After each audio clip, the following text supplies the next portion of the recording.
Hey friends, today I'd like to recommend a horror podcast set within the chilling polar night, The White Vault. Journey into the Arctic with an international rescue and repair team sent to locate the source of a mysterious signal. Trapped in the white wastes of the Arctic, the team makes a miraculous discovery but also finds that they might not be alone. What horrors lurk beneath the ice? If you enjoy Alien or The Thing, The White Vault makes you feel like you're actually with the team as they march through the sunless Arctic snowscape, polar bears and all. The creators of the show go through great pains to ensure scientific, linguistic, oral, and cultural accuracy. You can hear languages like Icelandic, Arabic, Portuguese, Mandarin, and even endangered languages like Manchu and Yiddish. The White Vault also features actual audio from endangered species like polar bears, Andean condors, and more that you won't hear anywhere else, adding to the authenticity. And their future seasons will contain stories that would be right at home here on Let's Read, such as an archaeology team that survives an avalanche in Patagonia, and a spin-off series in the Antarctic, England, Japan, and 1700s China. The White Vault's main story recently concluded, so you can now hear all of the collected records for free without having to wait on new releases, and a sequel series is planned to release this month. The entire show is created by a two-person team, plus the actors, and the popularity of the show has led them to be able to make The White Vault and other fiction stories their full-time job. The White Vault has won countless awards, over 30 Audioverse awards, in addition to a Webby Award in 2021 and 3 Webby honorees for Best Music and Sound Design. You can find The White Vault however you listen to podcasts, or you can find out more about the show at thewhitevault.com. Subscribe now and delve into the horror that waits.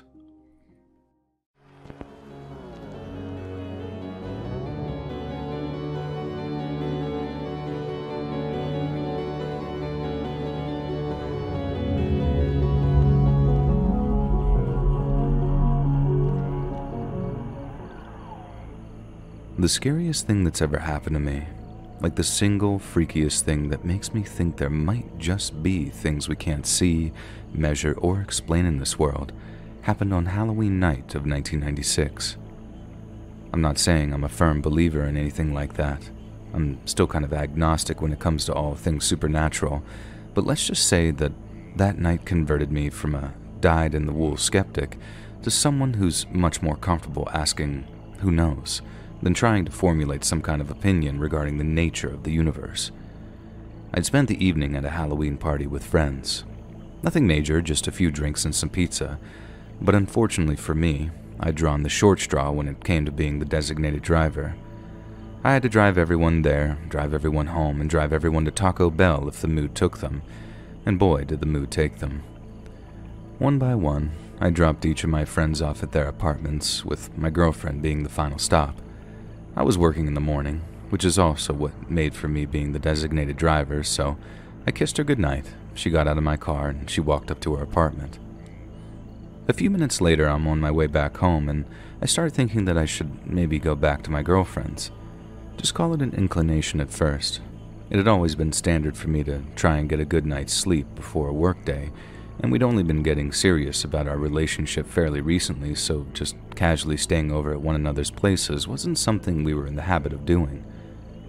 But then I started thinking to myself how great of a night we had, and how probably the best move would have been to accept her invitation and share a warm bed, instead of going home and shivering in my own crummy place with half-busted heat. But then, I was already like halfway home. Maybe driving back would just wake her up and she'd be annoyed with me. Plus, there's a chance that she'd think I was only after one thing, which was totally not what I was about at that time. I pushed the thought out of my head, thinking that was that, but then it comes back fresh just moments later, right when one of her favorite songs comes on the radio.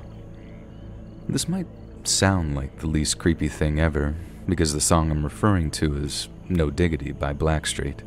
It still slaps all these years later, and I don't care what anyone says, but at the time, it was this brand new drop that was about to take the #1 spot for a few weeks.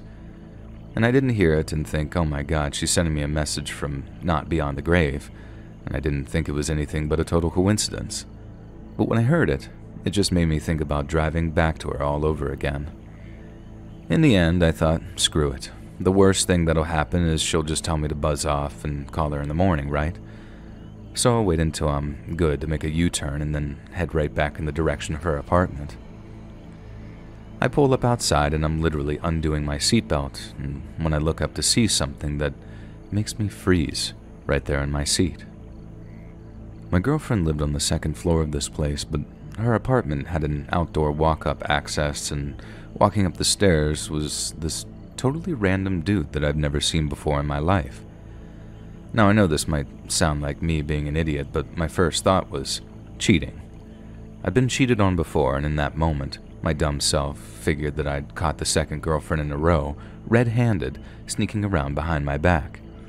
The guy was even looking over his shoulder and stuff. Probably had a girlfriend or wife of his own, I thought.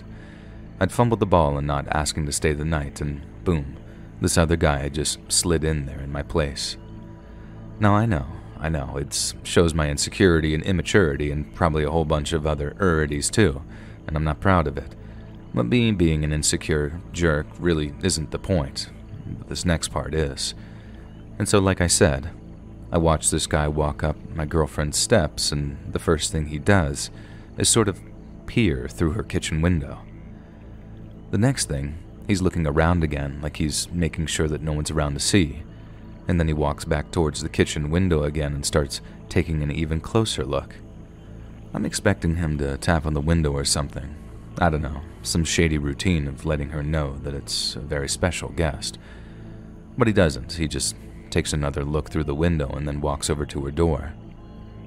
Here's where the knocking is coming, I remember thinking to myself, but instead of knocking, the guy takes a few steps back and then starts trying to kick in my girlfriend's door. They say people do funny things when they experience a stress reaction like I did. Some people rush right at a problem without thinking, which seems like the best thing to do until the person has a gun or a knife or unseen backup or whatever. Other people literally just freeze or run away. The sense of self-preservation takes over, and sometimes they even leave loved ones behind in dangerous situations just because their brain noped out of there. And same as when a horse bolts, they just go blind and run, sometimes into trees and stuff. It's pretty bad. But me, when I saw that guy smash his foot into her door, I just instinctively slammed on my car horn to make as much noise as possible. It sounds crazy, but in the moment I remember thinking, "You idiot coward, you should be running over there to kick this guy in the face, but all you got in your arsenal is what? Loud noises?" I didn't realize it at the time, and it took a cop laying it out for me for it to actually sink in. But I actually ended up doing the only truly smart thing in that situation. Rushing the dude, like I said, might have ended with me getting shot or something, but in waking up the entire neighborhood with this magic horn honking, I actually scared the guy off. Obviously, his whole plan was to break in as quickly and violently as possible. Just get the hell in there so he could do God knows what and then get out of there. Absolutely anyone seeing him or knowing what he was up to blew a huge hole in that plan, and it also gave him an opportunity to escape. I was kicking myself over that one for a while, thinking the white knight thing to do would be to tackle him, just lay on him and say in a total Chad voice, "Yeah, babe, I just totally took down this intruder. Grab me a beer, would ya?" But in all likelihood, that would have just gotten me hurt, and possibly really badly too. The cops ended up catching the guy who tried to break in, as he ended up trying the exact same thing on another apartment across town after he bolted. This guy was such a psycho that he almost got caught once and then tried again, maybe less than an hour later. That time, he picked the wrong place, and the girl whose apartment it was had her dog literally run this guy up a tree. He had zip ties on him, duct tape, a hunting knife that he was planning to use for Jesus knows what when he finally busted into somebody's place. He must have been determined to make a victim out of someone that night, and it verges on a miracle that he didn't get what he wanted. But it's that little detail that seems to mess with my mind that I think about it too much after a few beers or whatever.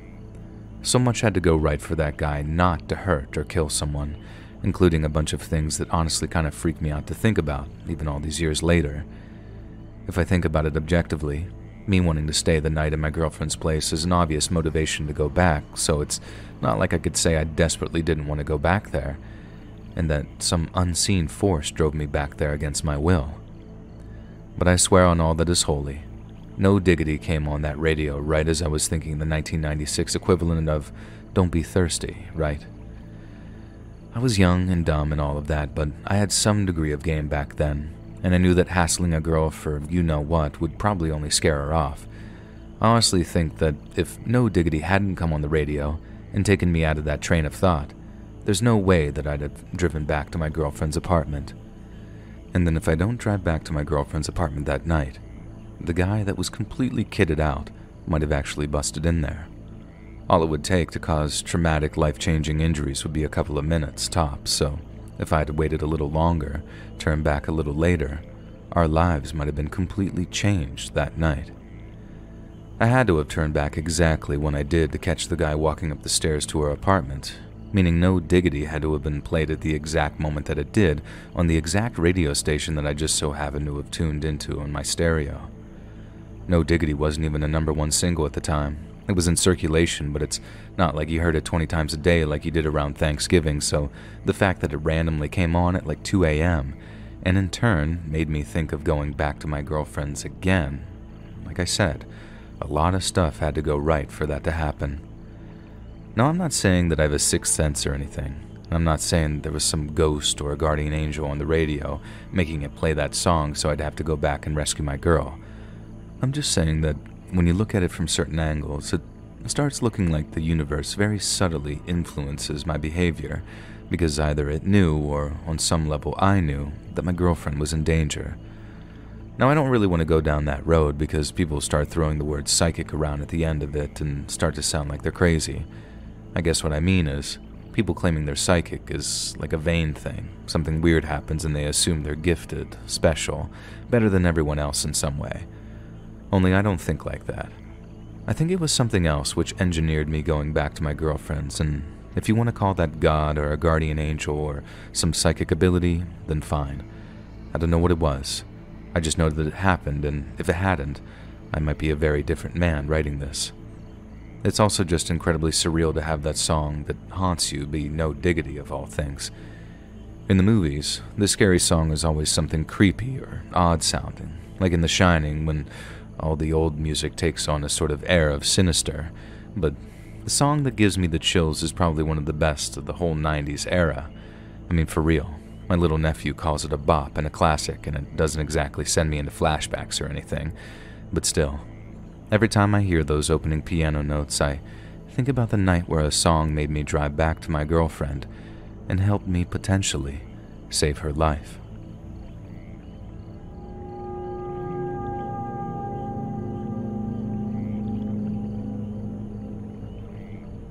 So, it was Halloween, right? And I just finished a shift at a Wendy's here in North Carolina, and I was driving home late when I realized that I needed to get some gas. I took a slight detour to find a gas station that didn't mean doubling back towards work, and then when I found one, I stopped, filled up my tank, and then walked into the store to pay.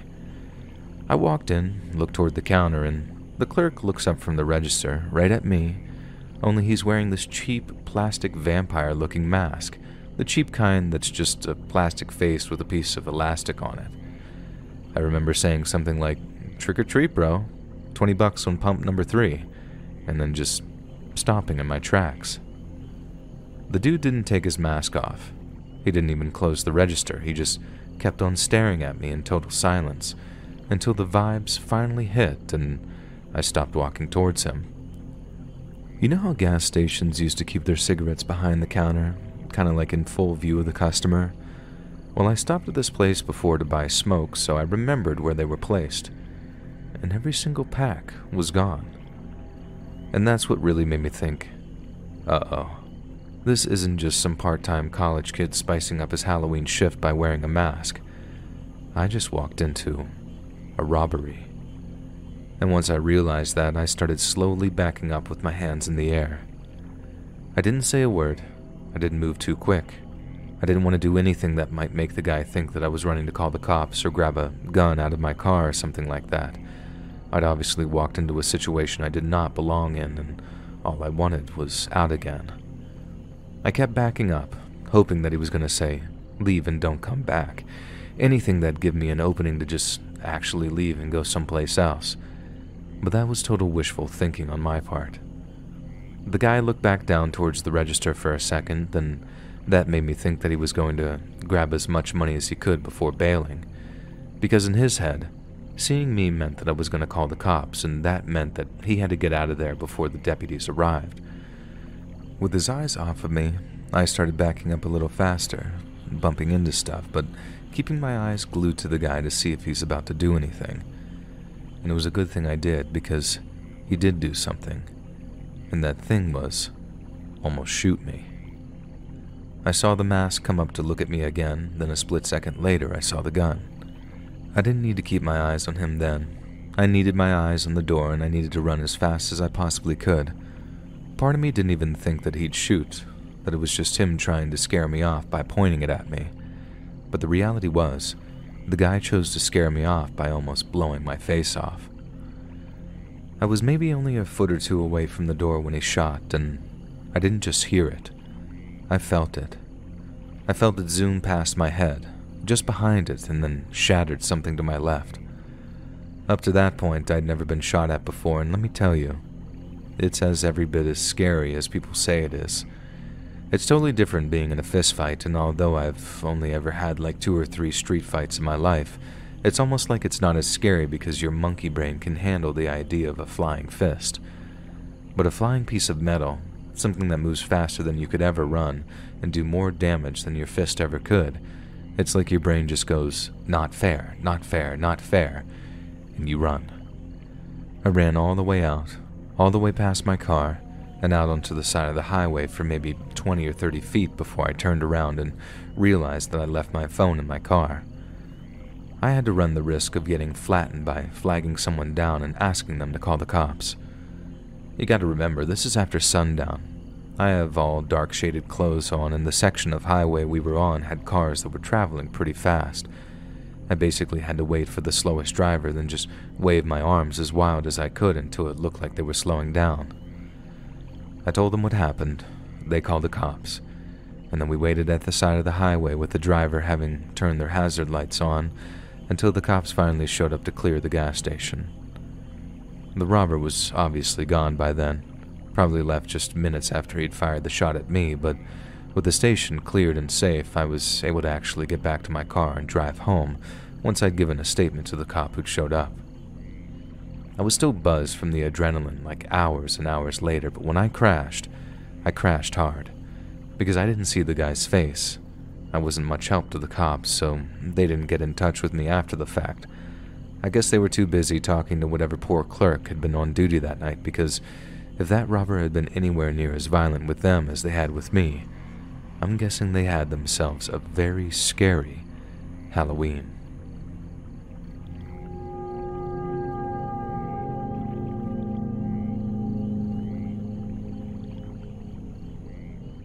I tuned into one of your live shows a while back and heard that you have an email dedicated to receiving stories from everybody. And, well, I think I have one for you that you might be interested in hearing, and it's about the worst nights of my entire life. I don't know how long this is going to take me to write, because honestly I know it's going to bring up a lot of very unhappy memories.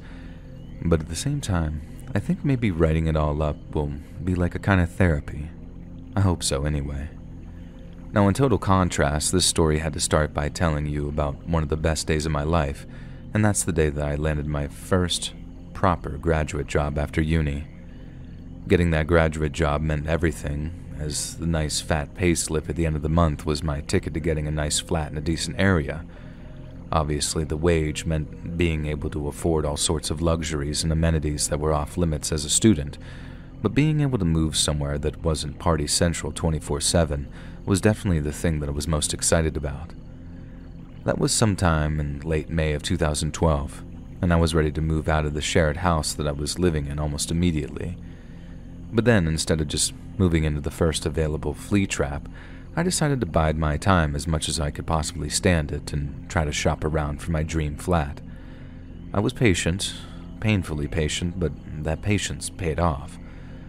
I found a terraced rental house for about $750 a month. No bills or council tax included, which back then was a bloody steal considering the area it was in. The houses weren't massive, but the neighborhood was absolutely stunning. They were all little red brick houses with little yards and tiled pathways, and the way the streets wormed their way around an old Georgian cemetery made the place feel more like a small countryside village than a city suburb. There was an actual old-fashioned high street with a butcher and a baker. I was expecting to see a candlestick maker too at one point, but the organic vegetable shop and old ale pub made for very adequate replacements.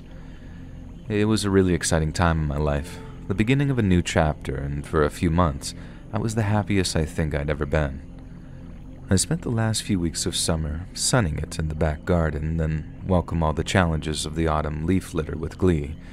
It wasn't strictly my house, I know, but it certainly felt that way, for a while anyway. But then came Halloween.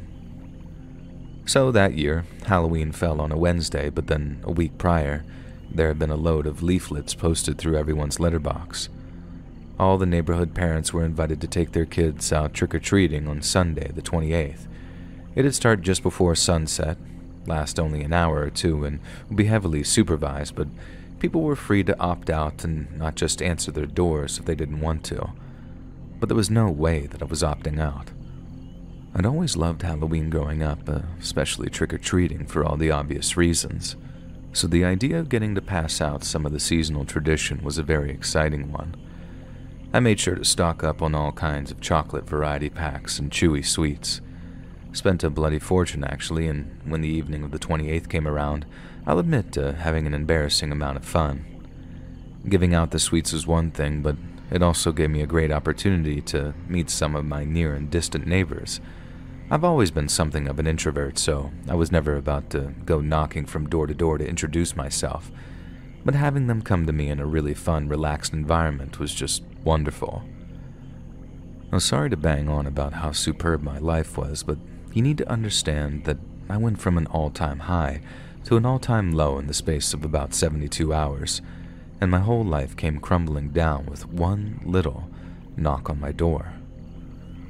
So, like I said, Halloween in 2007 fell on a Wednesday, and since there had been that big supervised trick-or-treating thing on that Sunday, I thought that I'd only get a handful of trick-or-treaters at most. Between about 5 and 9 p.m., I only had about 4 knocks at the door, all from kids a little bit too old for the supervised walk-around. I'd made sure to keep some sweets left over, and I was very generous with them, especially with the last couple of groups. I didn't want a ton of sugary sweets around the house, as putting on a load of weight wasn't exactly how I wanted the next new chapter of my life to start. The last group, which called just before 9, got a massive share of sweets, and I only kept a few bits of pieces for myself to have after my tea. And then, at about 9:30, I get yet another knock at the door. I remember being just a teensy bit miffed that someone was calling so late, but I also felt a tiny bit guilty for not having kept any sweets for them, so when I opened the door, I was really dreading the prospect of disappointing a bunch of excited but late corner kids. But then when I opened the door to see who it was, there was only one teenage-looking kid, not in costume, standing in the middle of my path. Before I could get a word out, he said, "Trick or treat," with this smug little grin etched on his face, and I looked over his shoulder to see a gang of his mates trying to hide behind the hedges which separated the front yard from the street.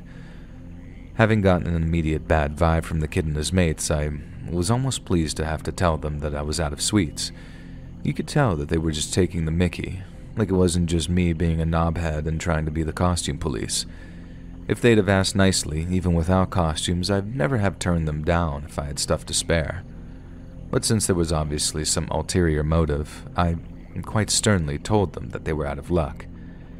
I expected an egg or two to fly my way after that, maybe an open bag of flour or something, but instead of just flinging something and legging it, the boy on my pathway spoke up again. He said something like, "Well, you gotta give us something. Otherwise you're getting the trick, aren't you?" At that, I remember saying, "Yeah, trick away then, lads. You were never getting anything asking like that anyway." I knew that they were going to react badly, and I was more than prepared to give them a good old chase if they decided to throw anything at my new castle. It'd be an inconvenience, yes, but I'm not having some little toe rag talking to me like that on my own freaking doorstep. And like I said, I expected him to throw something. What I didn't expect was the main offender to walk up my pathway and spit a huge gob of saliva right at me. To the little ratbag's credit, he was impressively accurate with his shot, and then when I jumped off the porch to chase them down, they legged it like the little bellends that they were. And I stopped chasing them as soon as I got to the end of the path, and I did so for 3 reasons. Number 1, I'm not the type of bloke to smack a kid around, so there was no point chasing them. And number 2, I'd just been spat on, so the primary thought in my mind was, get this off of me right now. And number 3, I'd bought and installed a little security camera just a few weeks before, a little security camera that was about to pay for itself. So I go inside, and I know this is disgusting, so cover your ears if you're squeamish or whatever, but I scooped the lad's phlegm off of me with a teaspoon, and then put it in a teacup that I swore never to drink from again. The idea was to get his DNA, which would be in saliva because, again, there was no way that I was letting some little gob spit on me and get away with it. I then carefully took off the pants that I'd been wearing, threw them in the wash, and then ran to my laptop to check the camera footage. Back then, the quality wasn't great and all the footage was stored online, not on an app, so it took an irritating amount of time to lock down the moment the incident actually occurred. And it was a real pain in the butt, but I did manage it in the end, and with the footage that I secured, I was quite certain that I was going to have that little bugger in handcuffs by the end of the week. I had to download the portion of the video stream I wanted, and then save it as a video file, and then once I had that done, I could call the police. And the experience was a bit of a snakes and ladders, if I'm being honest. The woman I spoke to was great, and she assured me that the officers would stop by at some point to take a statement and review the footage. The downside was that because it wasn't an ongoing incident, and I basically had the kid banged to rights having put his spit in a mug, it wasn't going to be a priority incident on a night when there's statistically tons of other crime. That's true, by the way. If you live in a city larger than about 100,000 people, crime is said to jump up anywhere between 17 to 34%, depending on where you live. I suppose that's what happens when you dedicated an entire night to all things frightening. But anyway, as I was saying, I got my report filed, and then I was making myself a cup of tea, still in my undies, when there was a loud, heavy knocking on my front door. I ran to put on some pants, shouting that I'd be there in a minute, and in my rush to grab something dry from a clothes horse, I picked up a pair of short, silky gym shorts that covered me up, but definitely made me look a bit odd. Not that it mattered, it would only be the police knocking round a bit earlier than expected. Well, that's what I thought anyway, and I thought wrong. When I opened the door, there was a complete stranger on the doorstep. He looked to be in his 40s or 50s with his leathery Nana's handbag-looking tan that gave away a decade or 2 of Spanish summers. He wore a fleece, a baseball cap, and a pair of battered old trainers, and as much as I'm embarrassed to admit, my opening line was a very confused one. "Are you with the police?" And he shook his head. "No, mate. I'm not with the police." He said those last 3 words with a sort of weird mocking tone. "But they should be round here, shouldn't they? Looking for you?" I remember being extremely confused because when he said, "looking for you," he was right. The police should have been on their way around, so I just couldn't quite work out what he was getting at. I sort of rewound the conversation a bit, then asked him why he was there, and again, he returns with this really cryptic response. "You tell me, mate," he says, getting more aggressive. "It's you that's going around nuncing kids."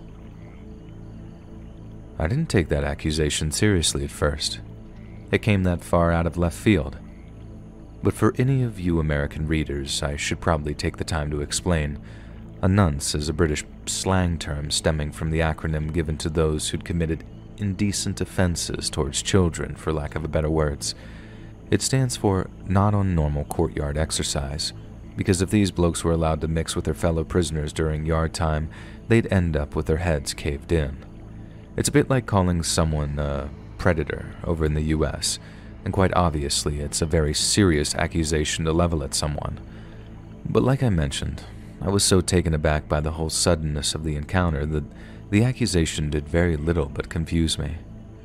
So when the bloke on my doorstep mentions the whole nuns thing, and I had no idea what he was talking about, but then as he started to get less and less cryptic, I realized that it wasn't just a throwaway insult. It was a very serious accusation. I asked him what he was talking about, and that's when he mentions, and I quote, 4 young lads who just called here for trick-or-treating. Obviously, I'm still furious at being spat on, so I immediately reply with something like, "Oh yeah, the ones who've been around spitting at me?" And the bloke then basically takes this as an admission and starts saying, "Well, so you admit it then? You tried to touch my lad, did you?" And I only made the connection in that moment, right as the bloke lunged at me. I barely got the front door shut in time, and I remember sinking down and leaning up against it to keep it closed as the guy outside kept slamming his fist into the wood. He was shouting all kinds of horrible things, and I wasn't really listening. My brain was just completely focused on the fact that this little monster who spat at me had actually gone home and then told his dad or uncle or whoever that is that I was some predator who's tried to, I don't know, drag his kid into my house or something. And hearing this furious guy screaming and banging on my door was obviously very scary, but I had the spit, I had the camera footage, I had everything to prove that I wasn't lying about the sequence of events. The kid was obviously just trying to get himself out of trouble before it found him first, but since he didn't have a leg to stand on, I honestly wasn't too worried about the sudden turn of events. Worried for my bloody door frame, yes, but not much else. I stayed there for a while, propped against the door, wondering if I should go and arm myself with something just in case this guy was mental enough to break in. But in the end, he seemed to get bored, then, after shouting something about coming back with more people to string me up or whatever he said, I heard the telltale sound of my garden gate opening and closing, meaning he'd walked off and left. First thing I did was call the police again, obviously with a much more urgent incident to report, and after that, 2 officers arrived within the hour. They spent a good 45 minutes talking the whole thing out with me, and obviously I showed them the CCTV footage of me getting spat on to give some context. One of the officers even had a little DNA swab, and he took a sample of the lad's spit, just as I'd hoped they would. It was a horrible situation, but I thought it was pretty much over. My only fear was that the bloke might convince a bunch of his boozed-up mates to come round the next night and throw a brick through my window, but if that did happen, the police officers assured me that they'd shoot round if I called 999 in the event of that happening. And after they left, I had a cup of tea to calm my nerves a bit and watched the last hour of whatever scary Channel 4 movie was showing and then went to bed. The next morning, I woke up feeling fresh, but instantly remembered the events of the night before.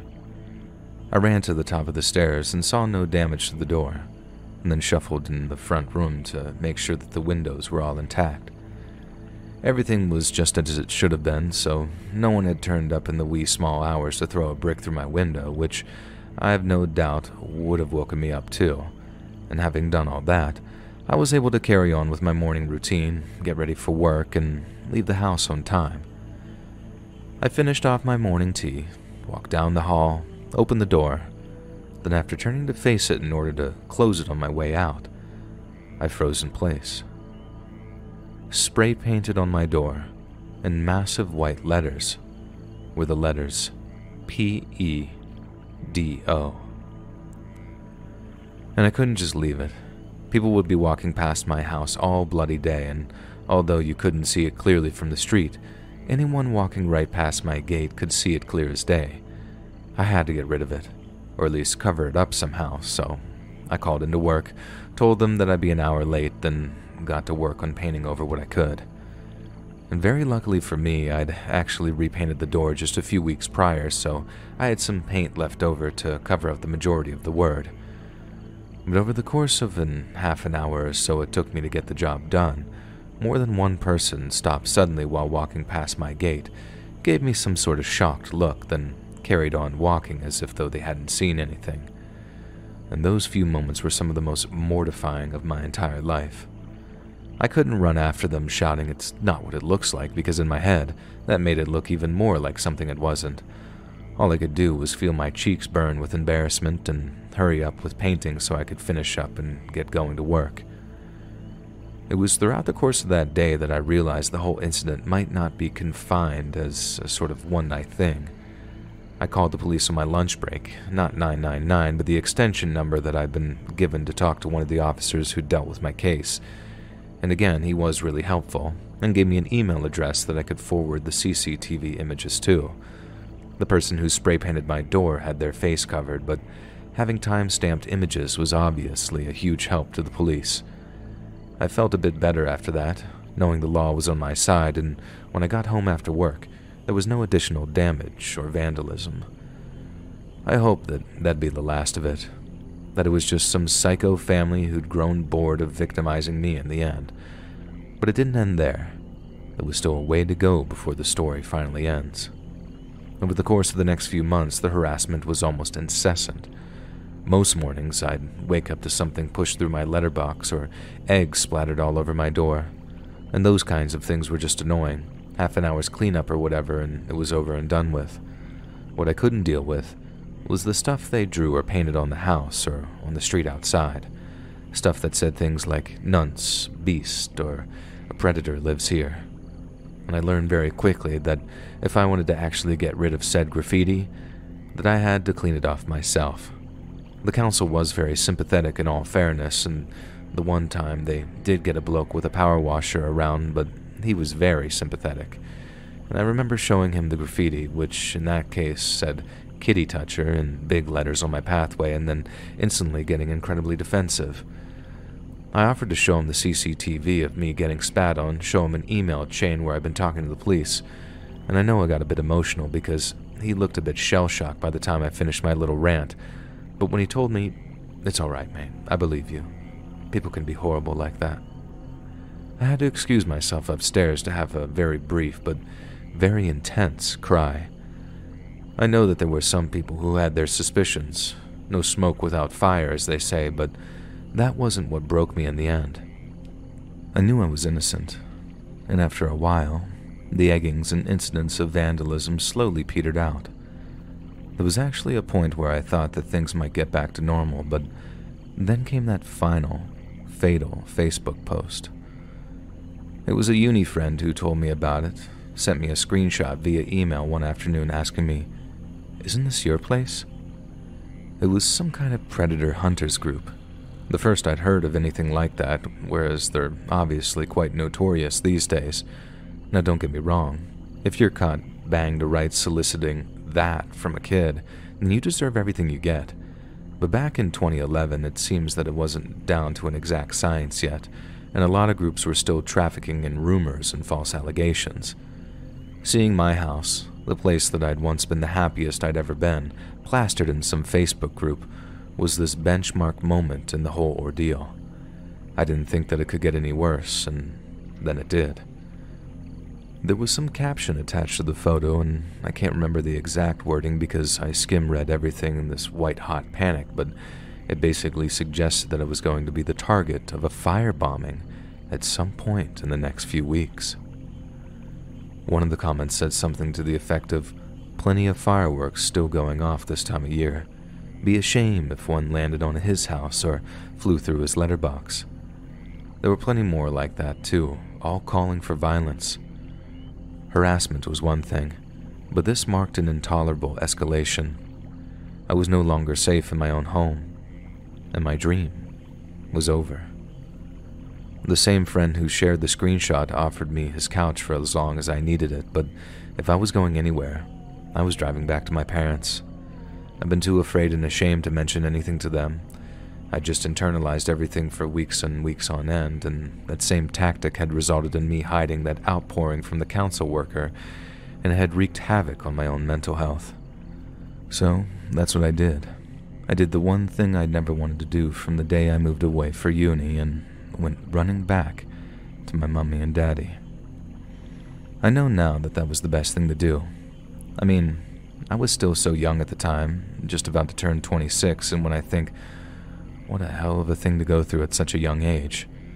Now, I won't go into much detail regarding the fallout of telling them what happened, but let's just say that going to live with them again for a bit was exactly what I needed. I was broken. I didn't realize it before I got there, but I was.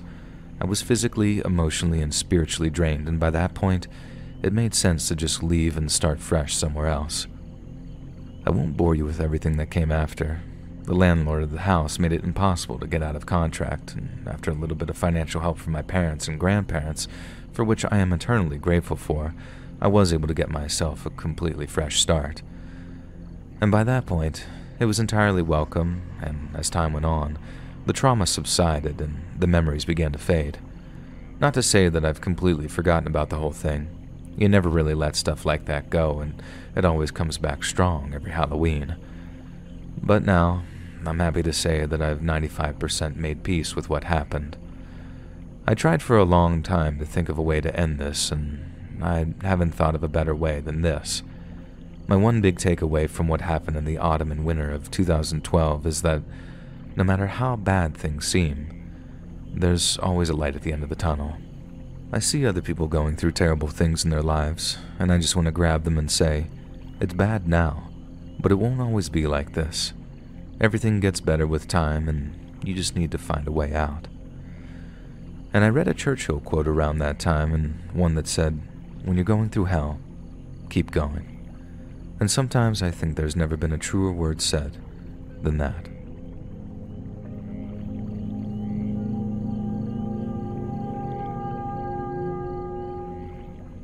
In October of 1981, 17-year-old Kurt Eugene Sova was a happy-go-lucky high school student in his hometown of Newburgh Heights, Ohio. He was the youngest of 4 boys, worked hard in school, and aside from some run-of-the-mill teenage hijinks, he generally kept himself out of trouble. He was also said to be very popular among his peers and often found himself invited to various parties and get-togethers. Yet it was one of these very gatherings that Kurt met a sudden and horrifying end, one that would send shockwaves through his friends and family, as well as the wider community. On Friday, October 23rd of 1981, Kurt displayed some very unusual behavior. In the company of some friends, he skipped school, headed to a local liquor store, then convinced someone over the age of 21 to buy him a bottle of an extremely potent alcohol beverage named Everclear. Upon obtaining the alcohol, Kurt spent the day at a friend's house where he and several other teenagers became highly intoxicated. The group intended to visit a local Halloween carnival and partook in what might be called pre-gaming today. The idea was to get as drunk as possible before attending the carnival, where alcohol would presumably be expensive. After drinking as much as possible in as short a time as possible, Kurt and his friends began to make their way to the carnival, and on their way, they ran into a mutual friend named Sam Carroll. Sam was on his way to a Halloween party at a duplex on Harvard Avenue and invited Kurt to come along. For some reason, Kurt chose to ditch his first group of friends and followed Sam to the Halloween party instead of heading to the carnival. Sam later said that Kurt was extremely intoxicated when they first met, and drank even more at the Halloween party. Kurt drank so much that he suddenly and violently became ill, and Sam followed him outside while he vomited against a fence.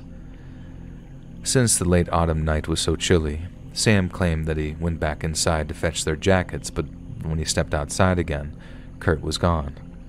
Sam also claimed that Kurt's sudden disappearance didn't alarm him, since he figured his booze-sick friend had simply wandered home to sleep it off. But Kurt hadn't wandered home. In fact, Sam Carroll was the last person to see him alive. The following morning, Kurt's mother noticed that he was missing almost immediately. It wasn't like him to be gone overnight, Dorothy Sova told reporters. He always came home at 10 or 10:30 at the latest, so when I walked into his room and saw an empty bed, I got a terrible feeling in the pit of my stomach. Dorothy began calling the homes of Kurt's friends, hoping one of them knew of her son's whereabouts. She then enlisted Kurt's father and a handful of their neighbors in scouring the surrounding neighborhood in hopes that someone had seen him. But Kurt was nowhere to be found. And by the early evening of Saturday, October 24th, Kurt's parents still held out a glimmer of hope that their boy would come home, tired, hungover, but safe. Yet the following morning, when Kurt remained missing, his parents contacted the Newburgh Heights police to report him missing. And at first, local law enforcement dismissed the concerns of Kurt's parents. There had been numerous instances of mischief, all stemming from the same booze-filled house party on Harvard Avenue, and since Kurt's parents lived just 2 miles away from the site of the party, officers correctly deduced that their son had been present there. It wasn't unusual for a teenager to spend a day or two away from home following a particularly catastrophic experiment with drugs and alcohol. And with this in mind, police refused to dedicate valuable time and resources to a case that might simply resolve itself over the course of the coming days. Dorothy Sova pleaded with the officers who refused to file her report, assuring them that Kurt was not the type to go missing so suddenly. But her pleas went ignored. It should be noted that one of the police officers who dealt with Dorothy's complaint was later indicted on charges of dereliction of duty, with some charges relating to allegations of gambling and corruption. The officer pled guilty to the charges and was swiftly removed from his position. And in the meantime, Kurt's parents began to conduct their own investigation into their son's disappearance. Dorothy Sova tracked down the officers of the duplex where the party was held, and although they initially denied having seen him, they later admitted to having spotted a heavily intoxicated Kurt wandering the halls alone. Dorothy pressed him on Kurt's whereabouts, but they assured her that they'd been as helpful as possible. As progress slowed, Kurt's parents began to put up missing person flyers around the neighborhood, including inside of several local businesses, and it was this which led to the next major break in the case. One day, a man walked into one of the businesses which had Kurt's flyers pinned to a wall. The clerk on duty noticed that when the man walked past it, he suddenly stopped, turned to look at it, then began to stare intensely at Kurt's face. When the clerk approached the man and asked if anything was wrong, he replied that there was no need for them to display such a flyer. Kurt was dead, and that he would be found in the next few days, and with that, the man tore down the flyer, then walked out of the store. The clerk immediately contacted local law enforcement, who tracked the man down for questioning, but after determining that the man was mentally ill and thus unreliable, he was released without charge. A few days later, one of the duplex's residents informed Dorothy that there was someone sleeping on a cot in the basement of the duplex, and that there was a possibility that it might be Kurt. His father promptly investigated these claims, yet although there were indeed signs that someone had been secretly living in the duplex's basement, there was no evidence that it was Kurt. And finally, on October 28th of 1981, 3 local children were playing near a furniture warehouse when they made a horrifying discovery. Lying in a ravine, just 500 yards from the duplex where the party took place, was a decomposing human corpse. It was lying face up in a shallow pool of water, barefoot, wearing a bright yellow t-shirt that was now stained with mud. They rushed to alert the authorities, and within just a few hours, forensic investigators had confirmed it was the body of the missing Kurt Sova. Kurt's body was transported to the county coroner's office, but following an autopsy, cause of death was unable to be determined. He'd sustained a few minor scrapes and bruises, but there was no obvious signs of trauma that might indicate a homicide, and while his blood alcohol content was a relatively high 0.11, that alone wouldn't have been enough to kill him. In all likelihood, Kurt's death has been some kind of accident, but on further analysis, something had been frighteningly overlooked. The ravine where Kurt's body had been found had already been searched by law enforcement just 24 hours before the discovery. It now seemed quite obvious that someone had dragged Kurt's body to a place they knew had already been searched, in a way to slow down the recovery of his corpse. It was a chillingly deliberate move from someone who, for some reason, believed it was in their interest to hide Kurt's body instead of revealing its location. This might not necessarily be someone who killed Kurt, not on purpose anyway, but most certainly someone the police would have been very interested in talking to. As of 2019, the case had been reopened by the Newburgh Heights Police Department, who've enlisted the students from Tiffin University's Criminology Department to help reconstruct elements of the crime. These efforts were continued the following year when Kurt's case was selected for CrimeCon's CrowdSolve event, an exclusive interactive experience where true crime fans and amateur detectives alike examine case files and explore new theories. While both efforts generated new ideas and some potential leads, the mystery behind Kurt's untimely death remains unsolved.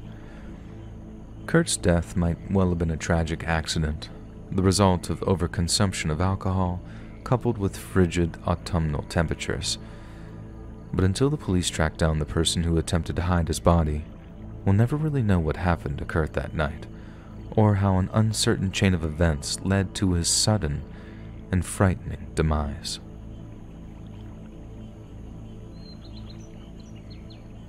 Hey friends, thanks for listening.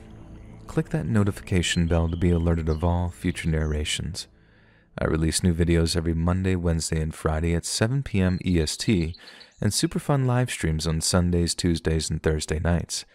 If you got a story, be sure to submit them to my subreddit, r/Let'sReadOfficial, and you might even hear your story featured on the next video.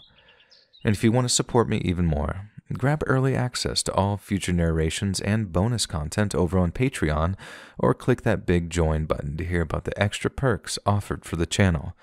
And check out the Let's Read podcast, where you can hear all of these stories and big compilations and save huge on data, located anywhere you listen to podcasts. All links in the description below. Thanks so much, friends. And remember, don't forget to take a spooky dookie.